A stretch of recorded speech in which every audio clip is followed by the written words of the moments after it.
Safari ಅನ್ನೋದು ನಮ್ಮ ರಾಜ್ಯದಲ್ಲಿ ಏನೋ ಒಂದೇ ಕಡೆ ಇಲ್ಲ, ಇಡೀ ದೇಶದಲ್ಲಿ ಎಲ್ಲ ಕಡೆನೇ ಇದೆ. ಮಧ್ಯಪ್ರದೇಶ ಎಲ್ಲ, ತಮಿಳುನಾಡು ಎಲ್ಲ ಕಡೆನೇ, ಇಡೀ ಪ್ರಪಂಚದಲ್ಲಿದೆ.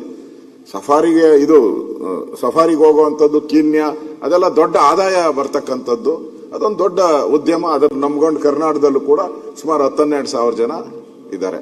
ತಾವು ಹೋಗಿ ಏಕಾಏಕಿ ಸ್ಟಾಪ್ ಮಾಡಿಬಿಟ್ರು. ಸ್ಟಾಪ್ ಮಾಡಕ್ ನಂದೇನೋ ಅಭ್ಯಂತರ ಇಲ್ಲ. ಸ್ಟಾಪ್ ಮಾಡಕ್ ಮುಂಚೆ ಒಬ್ಬ ಮಂತ್ರಿ ಆದಂಥವ್ರು ಸರ್ವೆ ಮಾಡಿಸ್ಬೇಕು.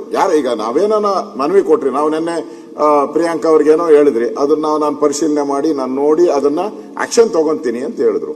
ಅಲ್ಲಿ ಹೇಳಿದ್ರೆ ನೀವು ಸ್ಪಾಟ್ ಅಲ್ಲೇ ಅನೌನ್ಸ್ ಮಾಡಿದ್ರೆ 10,000 ಜನ ಬೀದಿಗೆ ಬಂದ್ರು. ಅವತ್ತು ಅಲ್ಲಿಗೆ ಹೋಗ್ತಾ ಇದ್ದಂತ ಯಾರು ಪ್ರವಾಸಿಗರದ್ದು ದುಡ್ಡು ಹೋಯ್ತು, ಸರ್ಕಾರಕ್ಕೆ ದುಡ್ಡು ಹೋಯ್ತು. ಅಲ್ಲಿ ಕೂಲಿ ಕೆಲಸ ಮಾಡ್ತಾ ಇದ್ದವರು ಅವ್ರಿಗೂ ಆದಾಯ ಹೊರಟೋಯ್ತು. ನೀವು ಒಂದು ಸರ್ವೆ ಮಾಡಿ, ಈ ಫಾರೆಸ್ಟ್ ಈ ಸಫಾರಿ ಹೋಗೋದ್ರಿಂದ ಪ್ರಾಣಿಗಳಿಗೆ ಏನ್ ತೊಂದರೆ ಆಗುತ್ತೆ ಇವೆಲ್ಲ ಸರ್ವೆ ಮಾಡಿ ಅದ್ರ ಮೇಲೆ ಮಾಡಿದ್ರೆ ಈ ತಪ್ಪಾಯ್ತು. ಸ್ಟಾಪ್ ಮಾಡೋದು ಓಪನ್ ಮಾಡೋದು ತಪ್ಪಾಯ್ತು. ಅದರಿಂದ ನಾನು ಮಂತ್ರಿಗೆ ಹೇಳುವಂಥದ್ದು, ಸಫಾರಿ ಅನ್ನೋದು ಏನು ಹೊಸದಾಗಿ ನಾವೇನ್ ಪ್ರಾರಂಭ ಮಾಡಿದ್ದಲ್ಲ, ಬಹಳ ವರ್ಷಗಳಿಂದ ನಡೀತಾ ಇದೆ. ರೈತರಿಗೆ ಅನಾಹುತ ಆಗ್ತಾ ಇದೆ, ಅದಕ್ಕೆ ಸರಿ ಮಾಡೋಂಥದಕ್ಕೆ ಏನ್ ಕ್ರಮ ತೆಗೆದುಕೊಳ್ಳೋಕೆ ಹೇಳಿ. ಇದನ್ನೇ ನಂಬ್ಕೊಂಡಿರುವಂತ ಬಹಳಷ್ಟು ಕರ್ನಾಟಕದ ಜನ ಇದ್ದಾರೆ. ಅವ್ರಿಗೂ ತೊಂದರೆ ಆಗದಂಗೆ ತಾವು ಕ್ರಮ ತೆಗೆದುಕೊಳ್ಬೇಕು ಅಂತ ಈ ಸಫಾರಿ ಅನ್ನೋದು ನಮ್ಮ ರಾಜ್ಯದಲ್ಲಿ ಏನೋ ಒಂದೇ ಕಡೆ ಇಲ್ಲ, ಇಡೀ ದೇಶದಲ್ಲಿ ಎಲ್ಲ ಕಡೆನೇ ಇದೆ. ಮಧ್ಯಪ್ರದೇಶ ಎಲ್ಲ, ತಮಿಳುನಾಡು ಎಲ್ಲ ಕಡೆನೇ, ಇಡೀ ಪ್ರಪಂಚದಲ್ಲಿದೆ. ಸಫಾರಿಗೆ ಹೋಗುವಂಥದ್ದು ಕೀನ್ಯಾ ಅದೆಲ್ಲ ದೊಡ್ಡ ಆದಾಯ ಬರ್ತಕ್ಕಂಥದ್ದು, ಅದೊಂದು ದೊಡ್ಡ ಉದ್ಯಮ. ಅದನ್ನು ನಂಬ್ಕೊಂಡು ಕರ್ನಾಟಕದಲ್ಲೂ ಕೂಡ ಸುಮಾರು 12,000 ಜನ ಇದ್ದಾರೆ. ತಾವು ಹೋಗಿ ಏಕಾಏಕಿ ಸ್ಟಾಪ್ ಮಾಡಿಬಿಟ್ರು.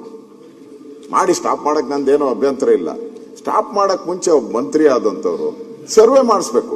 ಈಗ ನಾವೇನ ಮನವಿ ಕೊಟ್ರಿ, ನಾವು ನಿನ್ನೆ ಪ್ರಿಯಾಂಕಾ ಅವ್ರಿಗೇನೋ ಹೇಳಿದ್ರಿ, ಅದನ್ನ ನಾನು ಪರಿಶೀಲನೆ ಮಾಡಿ ನಾನು ನೋಡಿ ಅದನ್ನ ಆಕ್ಷನ್ ತಗೊಂತೀನಿ ಅಂತ ಹೇಳಿದ್ರು. ಅಲ್ಲಿ ಹೇಳಿದ್ರೆ ನೀವು ಸ್ಪಾಟ್ ಅಲ್ಲೇ ಅನೌನ್ಸ್ ಮಾಡಿದ್ರೆ 10,000 ಜನ ಬೀದಿಗೆ ಬಂದ್ರು. ಅವತ್ತು ಅಲ್ಲಿಗೆ ಹೋಗ್ತಾ ಇದ್ದಂತ ಯಾರು ಪ್ರವಾಸಿಗರದ್ದು ದುಡ್ಡು ಹೋಯ್ತು, ಸರ್ಕಾರಕ್ಕೆ ದುಡ್ಡು ಹೋಯ್ತು. ಅಲ್ಲಿ ಕೂಲಿ ಕೆಲಸ ಮಾಡ್ತಾ ಇದ್ದವರು ಅವ್ರಿಗೂ ಆದಾಯ ಹೊರಟೋಯ್ತು.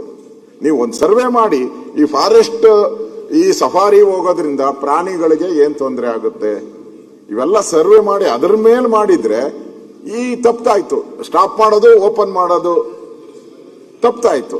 ಅದರಿಂದ ನಾನು ಮಂತ್ರಿಗೆ ಹೇಳುವಂಥದ್ದು, ಸಫಾರಿ ಅನ್ನೋದು ಏನು ಹೊಸದಾಗಿ ನಾವೇನ್ ಪ್ರಾರಂಭ ಮಾಡಿದ್ದಲ್ಲ, ಬಹಳ ವರ್ಷಗಳಿಂದ ನಡೀತಾ ಇದೆ.